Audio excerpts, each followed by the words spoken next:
औज़ुबिल्लाहिमिनश्शैतानिर्रजीम बिस्मिल्लाहिर्रहमानिर्रहीम। अस्सलामु अलैकुम। सामीन किराम, आज हम मुंह से बदबू आने के मौजू पर बात करेंगे। इंसानी ज़िंदगी में जिस्म की सेहत का ख्याल रखना अहम मुश्किलात में शामिल है, जिसको हम मर्ज़ का नाम देते हैं, जिसके मुतालिक कहा गया है कि तंग दस्ती अगर ना हो गालिब, तंदुरुस्ती हज़ार नेमत है। मर्ज़ एक ऐसी मुश्किल है जिसका तजुर्बा हर मर्द, औरत और बच्चे, बूढ़े सबको होता है, और ये सिलसिला पैदाइश से लेकर मौत तक चलता रहता है। एक अहम बीमारी मुंह से बदबू आना।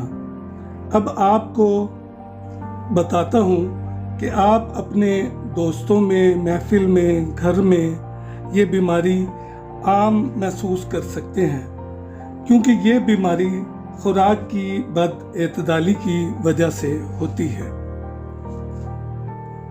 आज मैं आपको इस बीमारी से मुतालिक हकीम साबिर मुल्तानी की तहकीक और नुस्खे पेश करूँगा जो बेज़रर और फ़ायदा मंद हैं, जो आपको पंसारी से बआसानी मिल सकेंगे और आप घर बैठे इसका इलाज कर सकेंगे। ये बीमारी दो तरह की होती है। नंबर 1, असाबी रुतूबतों की ज़्यादती की वजह से इसमें ज़बान पर सफ़ेद मोटी तय होती है, दाईं तरफ मुंह में छाले बन जाते हैं, पेशाब सफ़ेद और बार बार आता है।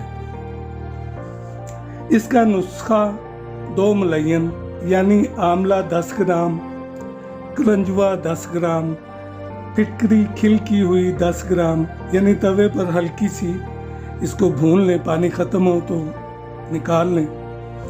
काली हड़ को घी में तल लें 40 ग्राम। इन सब को पीस कर आपस में मिला लें, बस दवा तैयार है। आधी चमची सुबह, दोपहर, शाम पानी के साथ इस्तेमाल करें।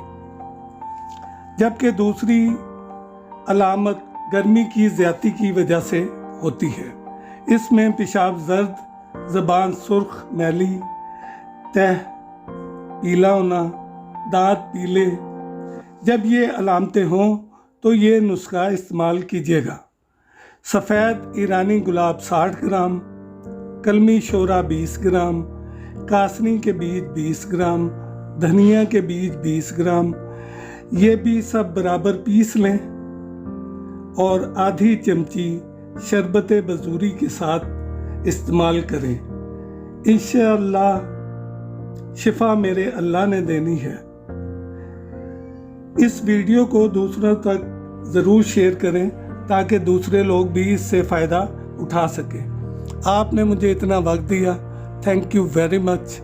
अपना और अपनों का ख्याल कीजिएगा। अल्लाह हाफिज़।